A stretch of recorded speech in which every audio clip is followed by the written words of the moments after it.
right, so my next guest needs no introduction, but I'll introduce him anyways. My friend Nick Clearwater. How are you, Nick? Awesome, Ralph. Yeah, it's been a long time since we talked about golf, so I'm looking forward to it, man. Yeah, so am I, man. I love catching up with you guys and Big Cap, and here we are again. Very good. So when I first met you, you were with Stack and Tilt, right? Yeah, And I think that would have been probably 20, fuck, I mean, 10, that would have been, 15 yeah, years 20, ago, probably. yeah, So 15 years. at that point, I was probably traveling the PGA Tour with Mike Bennett and Andy Plummer and hanging out with tour players, Brad Faxon, Dean Wilson, Mike Weir, Aaron Badley, all those guys at that point in time. That was a lot of fun, although exhausting. But Yeah. yeah, that was when we talked golf back then. Yeah, and there was also a period in the industry where there was a lot of disruption.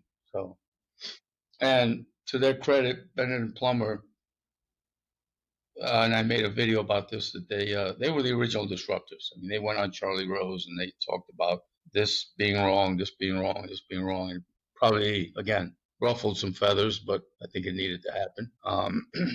So why don't you give me a little bit of your background? Yeah. Okay. Where you are. Okay. Yeah. So we can start just at that 2010. Before that, I was a club pro, but I realized probably towards the end of that road that that was not what I wanted to do.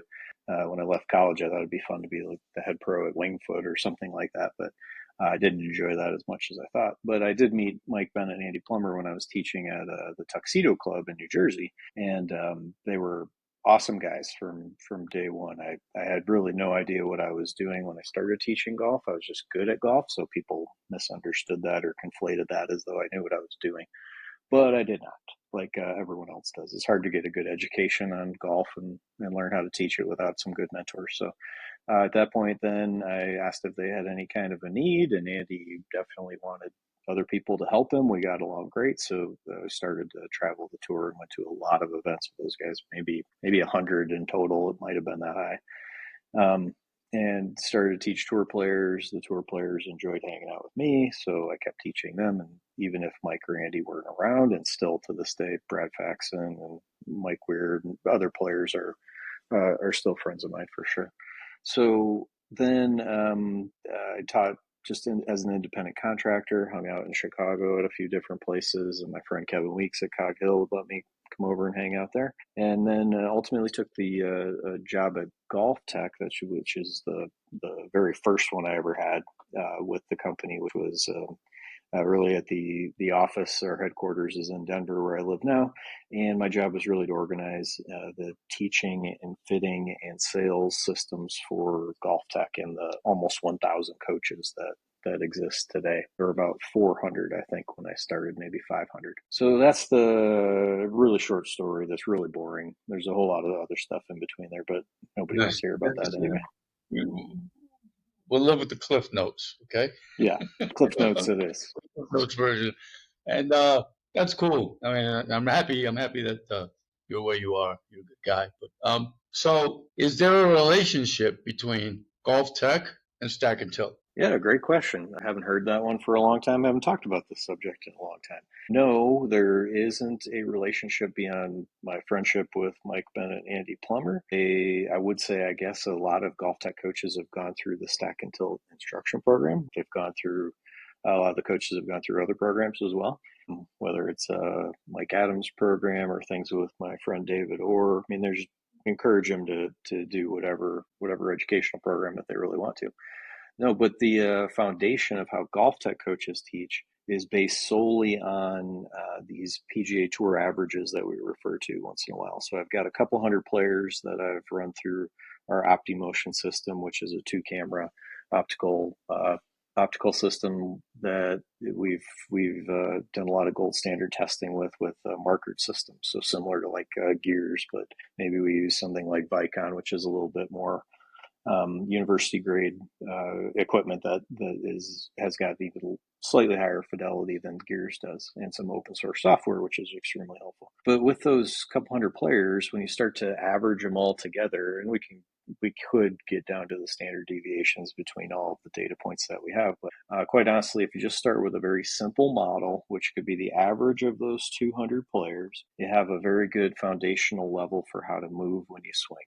So what that enables you to do is teach people how to hit like PGA Tour average kind of shots. That's what you'd truly expect if any golfer did the tour average, like wrist movements or how they move their torso or their pelvis around. That's the type of model that we really have now. Where this gets really interesting, I think, is that if you start asking teachers what their teaching system is, or can you describe your model swing in 3D? I've been doing that for a dozen years or so. The answers are usually very vague, abstract, and they're not always very well thought out because that type of equipment isn't very easy to find at first. And then second, the idea that you're going to systematize how you teach is usually fairly elusive to teachers too. So now you've got only a handful of people that have probably written down specifically how they teach golf. And the Stack and Tilt guys, Mike Bennett, Andy Plummer, have done a great job of writing out exactly how they teach golf. It just so happens that a lot of what Mike and Andy described for golf matches up really nicely with the PGA Tour averages that GOLFTEC coaches use every day.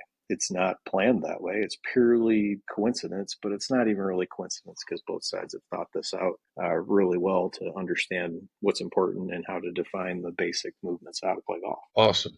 I'm going to share the screen with you quickly. And then, let me find this thing first. So I gotta. Okay. I know you're hearing that, but let me get back to you and get this thing rolling so you can explain this to me. Explain it to us because there's quite a few of us watching the screen window. Let's do this. Entire screen. I have no idea what I'm looking at. I'm learning. Here we go. You're doing awesome. Okay. Can you see that? Yes, I see it. Okay, good. So, this is the CEO of GOLFTEC. You mentioned almost 30 years. Yeah. We have based our business on facts and measurement and research of the golf swing. We have started with a database of measuring 100 PGA Tour players. So we have a model swing based on the best players in the world. That model swing has now evolved to be based by handicap. So we have a model swing for a 100 shooter, a model swing for a 90 shooter, and on down to the best players in the world. And then we use motion measurement technology to measure your swing and compare you against where we're trying to get you to be. So if I suck and I shoot 100 typically, you're going to teach me how to suck less with a better swing, and then you're going to teach me how to suck less until finally I'm good? Okay. All day long. Okay, that's enough. Anyway, so as in our discussion, you mentioned that you guys have a model of these PGA Tour pros. So how do you get it down? How do you quantify the level of play, and how do you reduce that model to introduce, for example, a PGA Tour Pro level, right? Now you have a 15 handicap, you have single-digit handicaps, and how do you define what's applicable? Do you peel some of the layers off, or what? How does it? You know what I mean? How do you model a 16 handicap? Yeah, well, I'd start with asking every golfer's unique. Every golfer is unique, but not every problem that golfers have is unique. You could really distill down the problems that people have that play golf down to 10 or 15 items. There aren't more than that. They're just little derivations of those 10 or 15. So first, every golf lesson starts with what's the student really want to get out of it, and then can they explain their problem for one. So what type of shot pattern do you have? Watch the golfers hit as many shots as needed to see that shot pattern. So the worse you are at golf, that might be pretty visible in 2 or 3 swings exactly what your problem is. And usually that's no shot pattern at all. But a better golfer might require, say, a scratch player, better tour players, might watch them hit balls for 20 minutes and see 1 or 2 of the bad shots that are really kicking their butt on the golf course. So it really starts with observing what someone wants to get out of the lesson, and then where does their ball go from there. Then you can work on how to change their game.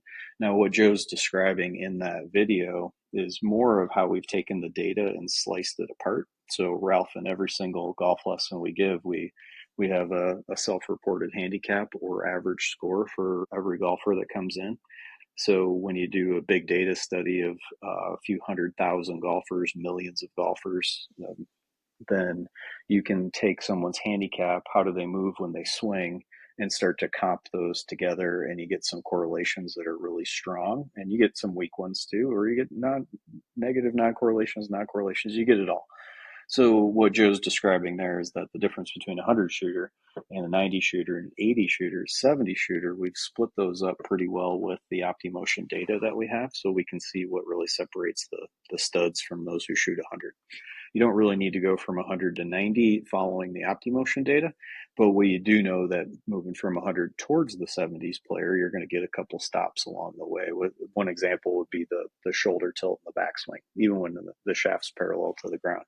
So players start slightly tilted to the right with their shoulders, from their left shoulder to the right one, 8 degrees on average. And then by the time the shaft's parallel to the ground, their shoulders are tilted 24 degrees to the left when you average all the tour data together. Now that probably we'll get to another point of what you want to talk about today. But that 32-degree change from address until the shaft's parallel to the ground, that is a key separator of skill, because the worse you get at golf, the less you move from that 8 degrees to the right to 24 degrees to the left when the shaft's parallel to the ground. So what Joe's really defining there is that we can find a lot of different moves that 100 shooters do versus the guys you watch on TV making a lot of money, and just start slowly moving people or quickly moving them from the 100 side over the tour player side. But you can't really do that unless you have the motion data accessible, easy to calculate and measure and quantify throughout a lesson, and then have the skill to understand at this point in time, the only thing you're going to worry about is address till the shaft's parallel to the ground and getting the side bend or the shoulder tilt right. Okay. All right. So that brings me to my next point. Now that we get to the shoulder turns, we're going to share the screen one more time. Okay. Okay. Let me see if I can find it. It's Clearwater. So these two guys who I think I met Sean back when I met you at the PGA show. And, okay. So here we go. These two guys. Okay. So advice you can find on the golf swing online. This one piece of advice, if you choose to ignore it, could ruin your swing. Today's video, you are going to learn why this piece of advice is so important and why ignoring it will damage your swing. You're going to learn what to do instead. And of course, you're going to see learn a drill on how to change it. There is a lot of advice on how to pivot in the golf swing. If you just watch what great players do, you're going to see one piece of advice. Sometimes it's overlooked, not talked about, or even advised against. It's how you move your shoulder, your lead shoulder in the backswing. Yeah. Massively, massively important to make or break the swing. Turn is kind of vague, right? Turn can mean so many different things. I mean, I could turn over here. I could turn this way. I'm still turning, right? We've seen all varieties on the list. It's so vague that, sometimes the devil's in the details, and this is one of them. And the way Mike and I started sorting this out is with gears, there's markers all over the body, and there happens to be one on each shoulder, right? And you're most likely not going to have gears watching this video, but there's a shirt seam on just about every shirt that goes down the trap, right? Yeah. And then the one across the shoulder, where those meet right there, you can just imagine you have a marker, or you can even put a white piece of tape there to see it when you film your video. Now, imagine that mark, Yep. when it moves, it creates like a streak in the air that would stay there. So you would see the path of that lead shoulder. And so everybody thinks about the path of the club. Well, your body segments and joints, they have a path too. And there's a way that really great players move things, and there's a way that a lot of amateurs move things. Well, what we started seeing was that this shoulder, instead of going kind of down toward the ground early toward the left foot, it goes across towards the middle of the body. And it stays up in this area instead of being dropped down excessively. Again, everything in the golf swing. Okay. So just saw that, right? Absolutely. Yeah, it's the first time I've seen it. I've seen a little clip of it, but okay. Now they're kind of contradicting what you're saying. Is that correct? I mean, maybe. So first, I have a gear system, so I'm familiar with that point. Go ahead, sir. So that was going to be the next question. All right. Yeah, I had maybe the first, second, or third gears in all of the U.S. I've had it for a long time. And then Sean Webb, he was a GOLFTEC coach. Now, he was a GOLFTEC coach before I started, so his education was very different than what we talk about now. But he's familiar with 6 Degrees of Freedom, and he's known how to use that for a long time. So, and I know Sean's a great coach, and the same thing with Mike. I think they're both excellent teachers, although I never watched them. I can tell from watching their videos that they're smart guys, so I like them quite a bit. Now, it was interesting to see which marker they chose for the demonstration, which was the top of the shoulder, which I wouldn't say is the same thing as the center of the shoulder capsule itself. I would choose to measure that, and you might get a little different answer. But yes, so there's a rub in here for sure. The downward and inward movement of your lead shoulder, if you're going to use the top, I would suggest that it probably doesn't go downward nearly as much. If you're going to look at different swings too, you can find all kinds of different deviations from this. So you've got Rory McIlroy, who from address until the club even starts to move, shifts his left shoulder quite a bit to the right, and they have that gear swing, so that might be one that they're using. I noticed part of the video was Rory. So if Rory's going to go ahead and move from address until the shaft is parallel to the ground and shift quite a bit away from the target before he starts to make his swing, depending on where you wanted to count it, that could be a lot of just lateral movement too. Now, but when you average, I just go about this maybe a little different with the explanation, Ralph. So the best golfers on average are one of the highest correlators to skill is the amount at the top of your swing that you're tilted towards the ground. Now, I wouldn't do that more than say 37 degrees from my right shoulder to my left, but the worst players on average have less shoulder tilt than that. Not all of them, but when you average them together, that happens. You've seen hackers down there in the Dominican Republic that you play with once in a while who side tilt faster than they're turning in the backswing and their head goes down. No one thinks that's a good idea either, but that is a little bit of the rub of just picking the point that you're trying to make and then say do it this way. So when I'm saying most often, or I've done plenty of videos on how to play golf in 10 words too, when I'm saying shoulder down, it's mainly because most golfers who are terrible on average move it too horizontal and not downward fast enough. And that also has more to do with the shoulder sway. That's a good way to position the center of your shoulders closer to the middle of your feet, where the worst players also tend to sway or shift off the ball for too long in the backswing. A lot of people don't realize when you need to stop doing that is very early in the backswing, not all the way to the top. The shoulder sway and that shoulder tilt, those are two pieces that work together to really help you have a functional swing. So I'd say on average, the advice of saying just take your shoulder and move it straight down is never the right idea, but it is a good feel for people who haven't quite coordinated the amount that their shoulders turn with the amount that you need to side bend to the left to keep the shoulder sway moving like PGA Tour players do. So wouldn't that be a byproduct of those motions happening simultaneously? Absolutely. And doing them at a rate, which is like your shoulder tilt from address until the shaft's parallel to the ground moves from 8 to 24. And then by the time your left arm's parallel to the ground, you want to have your shoulders tilted 35 degrees or so relative to the ground. Then you hit 37 at the top of the swing. So most of the side tilt of your shoulders, or the bending to the left for me as a right-handed player, happens from address until your lead arm, your lead humerus is parallel to the ground. That's where you get most of that leftward side bend. Now, the worst players on average aren't tilted enough to the left. They're much more level than that.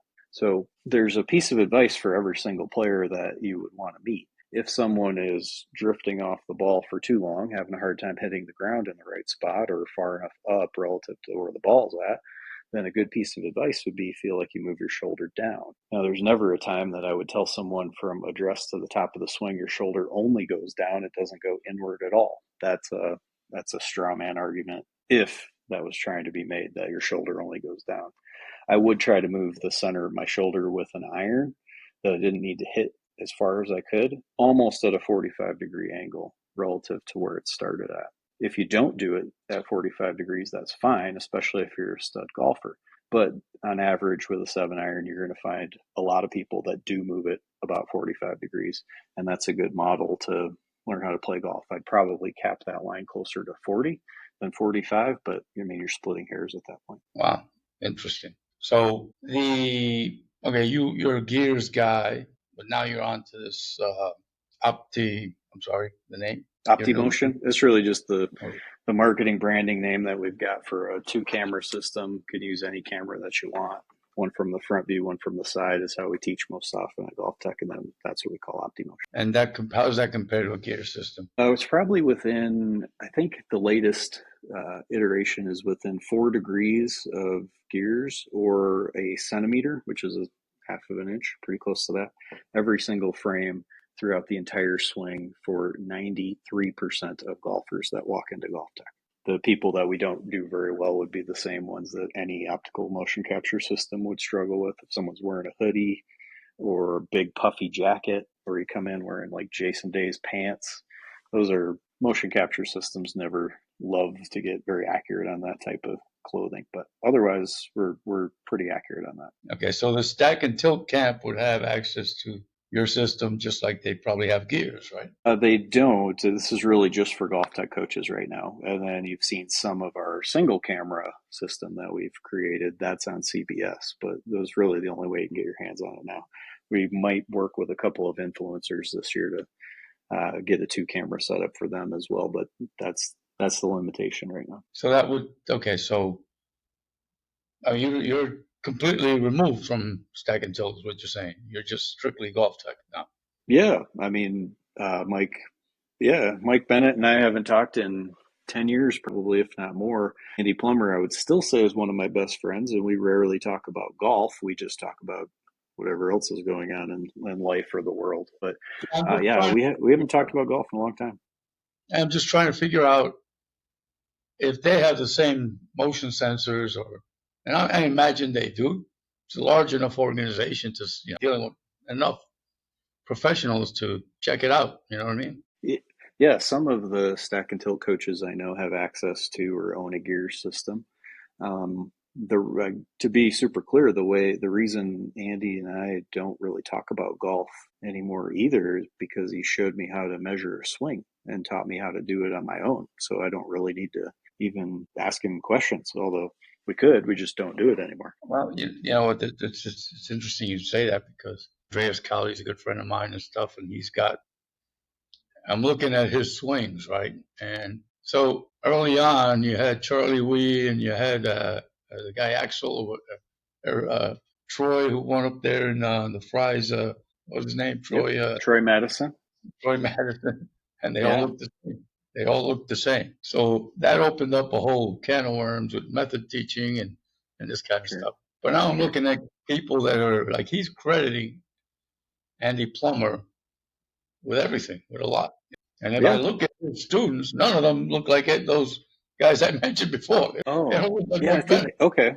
Well, I can help put a ton of color to that one, because I was out there teaching Charlie Wee and Troy Madison with Mike and Andy. So what you're trying to do, or the only approach that I would take or Andy would take, is based on what your problem is.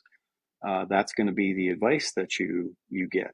So with an example, Charlie Wee, if anything, he struggled when he'd hit a ball to not have his left wrist, his lead wrist, extended too much when he would hit. One way he could overcome that was just put his hip sway or shoulder sway at the top of the swing, and at impact, the further toward he moved the ball, or further toward the target he moved, the better he played. Now, the way that he played his best, he would keep the center of his shoulder turn, not really moving toward the target or away at all. But that did, in some ways, telling him keep your weight on the left is a good piece of advice for a lot of tour players that don't have any shot pattern. That in of itself is a little history lesson that you don't get unless you get to watch it happen. But put your weight on your left foot for tour players can change their lives for some amount of time until you can change, until something else is wrong in their game, and then you need to pick apart at that. And then the same thing for Troy Madison. Troy moving behind the ball, his shoulder turned pretty level. He wasn't a super long hitter. He actually hit the ball the farthest and straightest, and he's one of the best drivers I've ever seen, and maybe the best driver I've ever seen for points in his career, ever on the PGA Tour, from watching players hit for Over 14 years, I've taught on the PGA Tour every single year, and I watch this all the time. That guy was amazing with his driver, and he felt like he put all of his weight on his left foot. That for him, he also had to learn how to turn more, bring his left shoulder down more, because that was not part of his game. And once he did that, he was one of the best hitters on the tour. There was a season where I don't know if we made it all the way through, but the FedEx Cup playoffs, I remember being at New Jersey. I took a picture of the scoreboard. It had the ranking of greens in regulation, and Troy was number 1. I think that was around 2012. I mean, it was a stud player trying to keep his weight all the way on his left foot. So I think that's just the types of players that were around at that time and the kind of advice they needed. But I know from teaching with Andy for a long time, he's just teaching people not to really move their head around, keep the axis of your shoulder turned relatively stable, and that's the standard swing. Might not teach it that way to everybody, but that's pretty typical. And how much leeway is there? So we There's a ton. I mean, so I said to you, okay, so I was talking to Slice fixer, Jeff Jones, and he was telling, Elkington and this and Jeff Maggart. I said, Jeff Maggart had a great swing. I used to consider him my model. His height and everything. She said, it's that golfing machine stuff, and they both saw Ben do it, right? So they were both centered pivot swingers. Yet both swings look beautiful, right? And they finished like that, and he's like, that's it. But then there's this construct now of recentering, right? Which that's coming off and coming back, right? Yeah. So tour players on average, that's a good topic. Just how to play golf. We can talk about the shoulders. That's an easy one to do. So the center of my shoulders, wherever my sternum is, at address with the tour average or the couple hundred players that we've measured on gears, you would just call the address right before the club starts to move 0. So 0 inches of sway. I can move away from the target or towards, and I'm moving in inches to my right or to my left. In the backswing, when the shaft's parallel to the ground, tour players on average have moved 1/10 of an inch away from the target. So basically 0, but slightly away. The worst golfers, by the way, the highest handicap players have moved the most away. So there's something to that. Now, when their lead arm's parallel to the ground, 1/10 of an inch away is still the tour average. So they haven't continued to move away. They've just stopped moving the center of their shoulders away from the target. Then by the time they reach the top of the swing, 2/10 of an inch towards is the average. So if you want to think of it as those are away toward, that's fine. But those tenths of inches, you might as well just define as 0, and it would be perfectly fine as a model swing that way. But the worst players, Ralph, move their left shoulder the most away from the target on average and shift the longest away on average up to the top of the swing. Doesn't mean you can't overcome it because you're just at the top of the swing, but it's not making golf any easier. Then on the downswing, that 2/10 of an inch towards at the top moves to 2.4 inches towards by the time your left arm's parallel to the ground. And then that starts to move backwards all the way to impact where you're slightly further away than where you started at address. So that's the pattern of tour players.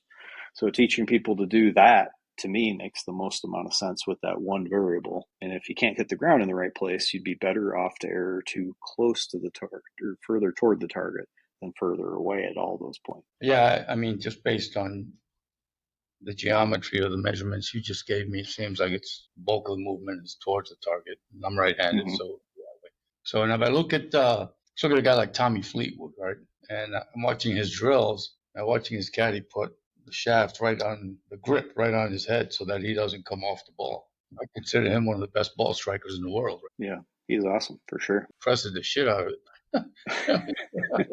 He hits it hard. I don't know if the rest of his game, I mean, he's never won a PGA Tour event, but it's really hard to do that too. You can play awesome golf, hit great shots, and never win. He's amazing to watch. Also. Mm-hmm.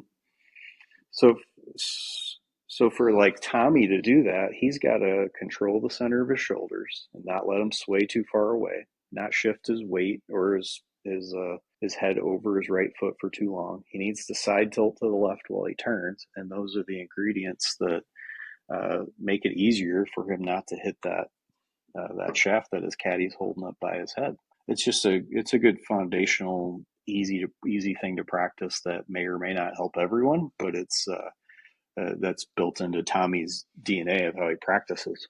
So he has a tremendous amount of side bend. Mm-hmm. He dropped substantially to get to that ball. It looks like it. I don't know. I haven't measured him, but just by my eye, it looks like he's I would dropped. suspect it from doing this for a long time, just from watching him. His shoulder tilt is definitely, I'd say, borderline much more than the tour averages. So going forward, what can we expect from GOLFTEC? And for example, if I were to go to GOLFTEC, right? I've never been played against a guy who used to go to GOLFTEC, and back then they were putting a vest on you. And it was GOLFTEC in New York. I don't remember where it was. Westchester, I believe it was. Can't remember. Anyway, so the average person comes in, and what do you guys do? You give them an assessment or something, or what? Yeah, first lesson with this is always an assessment, essentially. We just call it a swing evaluation, although we can do whatever you want. So come in, bring all your problems, whatever it is you want to get out of. Our coaches know how to talk about getting all of your problems out of you too. So a lot of people come in and say, I sliced my driver. Well, you can ask 10 more questions and pretty soon you'll realize you slice your driver plus you have 15 other things that you'd actually like to work on. So we have that conversation with every student. Then we run them through our OptiMotion system, and then we use state-of-the-art launch monitors, and we actually have used our own software. So we also own SkyTrack, the launch monitor company, which is the largest consumer launch monitor in the world. So tens of thousands of units are out there, but they run a software that's built by golf teachers for getting better at golf. And we're just warming up with that too, Ralph. So that's a fun part of my job that I enjoy quite a bit, is trying to make that software as compelling as we can make it. So then you're going to hit shots on our software with our proprietary motion system on either our software runs on Foresight Quads, because they're awesome partners and they've been super people to get to know over the last 10 years or so that we've had a relationship with them, or it can run off of a SkyTrack Plus.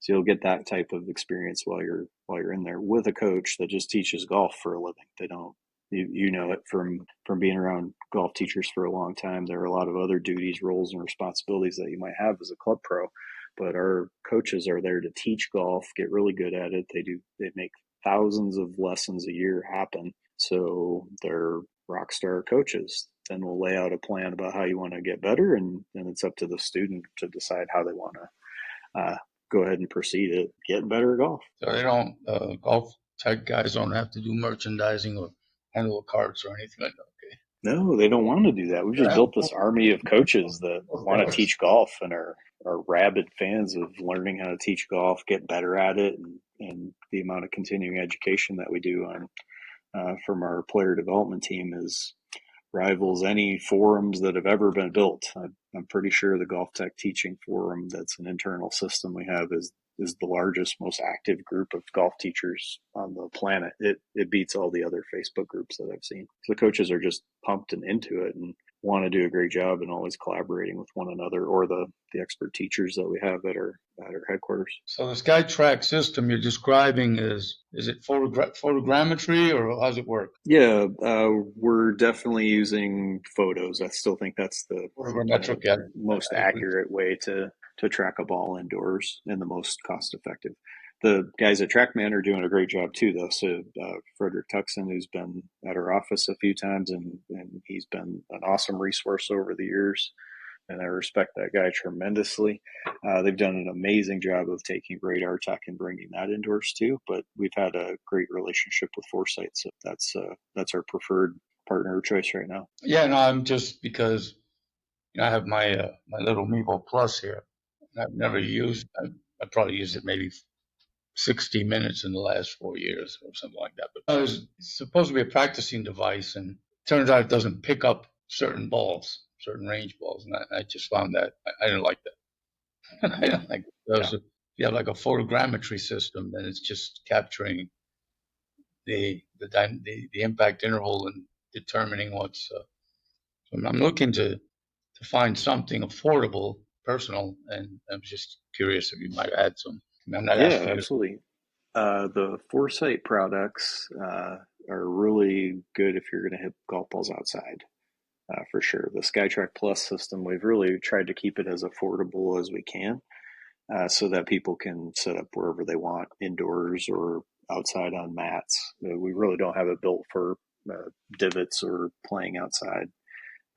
But we could. We just didn't want to add some extra costs to make that happen. So that's really where we're trying to specialize the most. So if you're going to be outdoors, the Foresight Quad, GC3, those are great. A TrackMan, if you want to go that route, would be great outdoors too. But indoors, that's really where we're focusing the most. The golfers that are trying to get better and want to set up something in their garage, that we have an awesome setup for that. I've seen so many pictures of that. We've seen simulators in people's living rooms that they're using with SkyTrack products. That's really the type of person we're most interested in with our current product. Not to say there isn't another one coming that might be opening up the door to everyone. Yeah, I mean, I've seen some of those simulators can get quite fancy. They can, yeah, and we can help outfit anybody. If somebody wanted a simulator, they could call the SkyTrack team, and we can set them up with Foresight Quad if you want, and then have the biggest, baddest simulator that you want. I mean, we try to provide that service to people too. Yeah, I think it's got to come a time when the price point gets down to where anybody can have one and go to the range with it. You know, I'm more of a visual player, so I like to see what's going on in front of me and not turn around and look at numbers. But I come from a different era. Yep, nope, totally understand. Yeah. All right, Nick. Well, I enjoyed talking to you, man. It was great catching up. It's good to see you. You look great. Yeah, you too.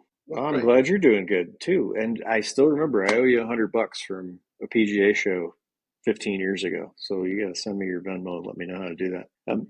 I'm not adding inflation to that, but $100 it is. Or come to the next PGA show and we'll have some drinks there instead. Hey, you know what? I may take you up on that. Let's not the do $100. You can have $100.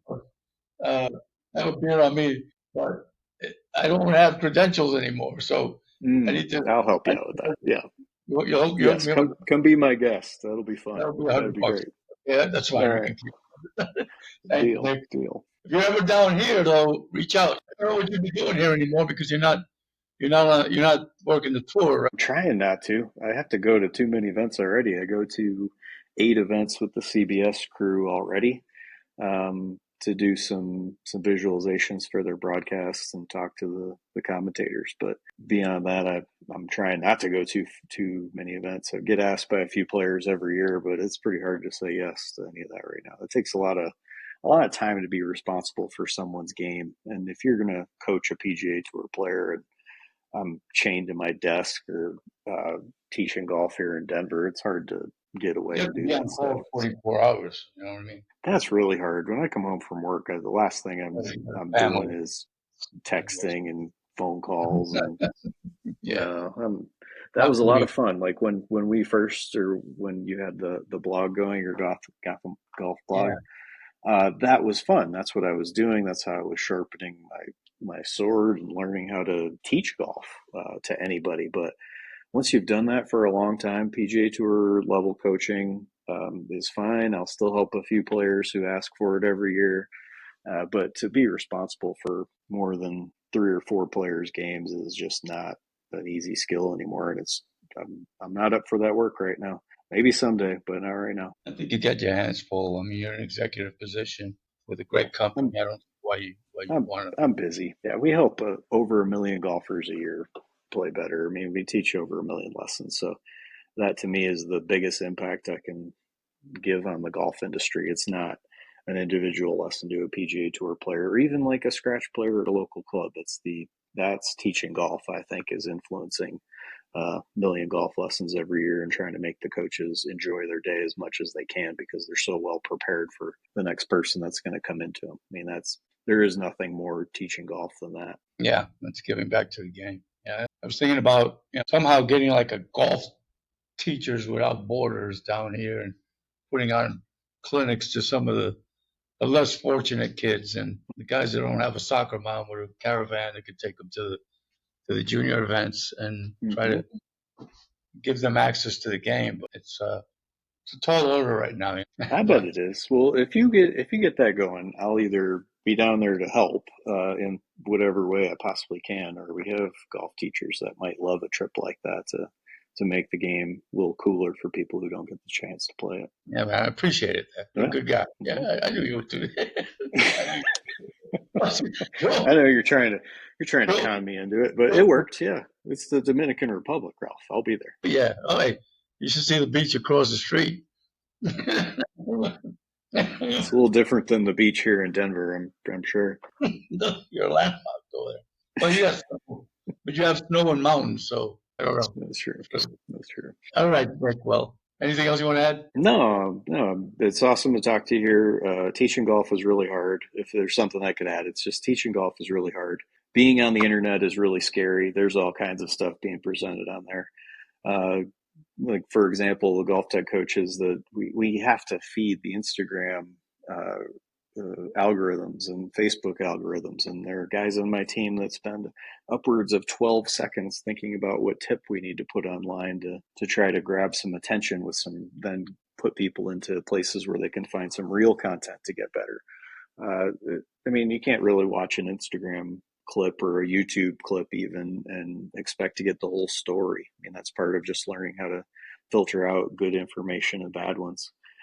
The couple of examples you've had here of the AMG guys, Mike and Sean, they're great. You talked a little bit about stack and tilt. They're great golf teachers too, Andy and Mike. I mean, you can find awesome elements of all kinds of people, but being able to measure every day and teach golf with a measurement system that's quantifiable, reliable, repeatable from day to day. I mean, that's what makes golf teaching easy. I don't need to look at someone's face on view and try to guess at how much their shoulder went downward or inward if I can just measure it.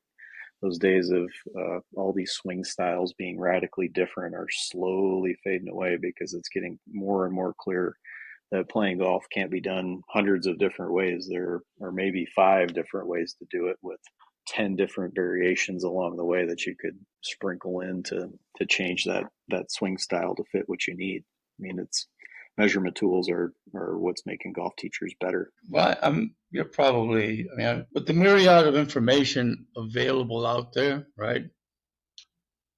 With all these guys who try to self-medicate, you know what I mean? Mm-hmm. Take their own prescriptions.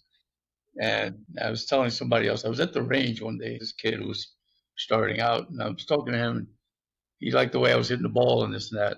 I come back the next day, and he's got a tripod set up, a little, I don't know what that the little monitor, the little launch monitor, you know which one I'm talking about, the $200 one? Like a Garmin? No, it was R10? It was the clubs that PRGR. Oh, okay.